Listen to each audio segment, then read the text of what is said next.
Universe की energy से जुड़ने के लिए चैनल को लाइक और सब्सक्राइब करें। इस समय यूनिवर्स बहुत गहराई से काम कर रहा है। जो चीजें आपको पिछले कुछ समय से अटकी हुई लग रही थी, जिन पर बार बार मेहनत करने के बाद भी रिजल्ट नहीं मिल रहा था, अब वहां मूवमेंट दिखने वाली है। यह वो फेज है जहां साइलेंट प्रोग्रेस हो रही थी और आपको लग रहा था कि कुछ हो ही नहीं रहा। लेकिन सच यह है कि बैकग्राउंड में बहुत कुछ शिफ्ट हो चुका है।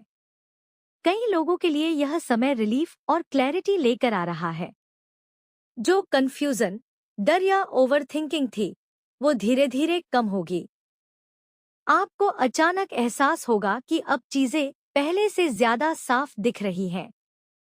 कुछ लोग जो लंबे समय से एक ही सवाल अपने मन में लिए घूम रहे थे, आगे क्या, उन्हें यूनिवर्स छोटे छोटे संकेतों के जरिए जवाब देना शुरू करेगा। पैसों और करियर की एनर्जी में भी बदलाव दिख रहा है।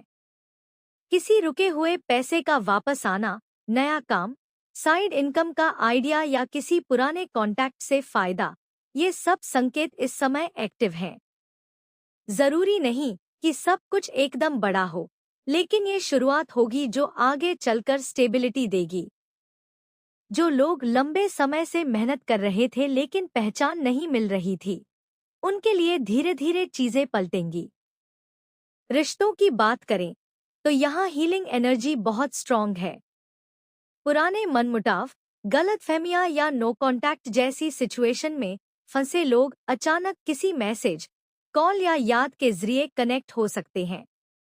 इस एनर्जी को क्लेम करने के लिए 3 बार एक लिखे और चैनल को सब्सक्राइब करें।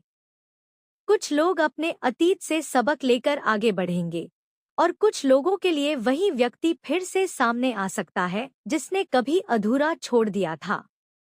इस समय यूनिवर्स आपको सिखा रहा है कि कंट्रोल छोड़ना ही सबसे बड़ी ताकत है। जितना आप चीजों को पकड़कर रखने की कोशिश करेंगे, उतना भारी महसूस होगा। लेकिन जैसे ही आप भरोसा करना शुरू करोगे, रास्ते खुद ब खुद खुलने लगेंगे। यह फेज आपको मैच्योर बना रहा है, इमोशनली, मेंटली और स्पिरिचुअली। हेल्थ और एनर्जी के मामले में थोड़ा स्लो डाउन करना जरूरी है। बॉडी और माइंड दोनों संकेत दे रहे हैं कि खुद पर ध्यान दो। रेस्ट, सही नींद और पॉजिटिव लोगों की एनर्जी आपके लिए बहुत फायदेमंद रहेगी।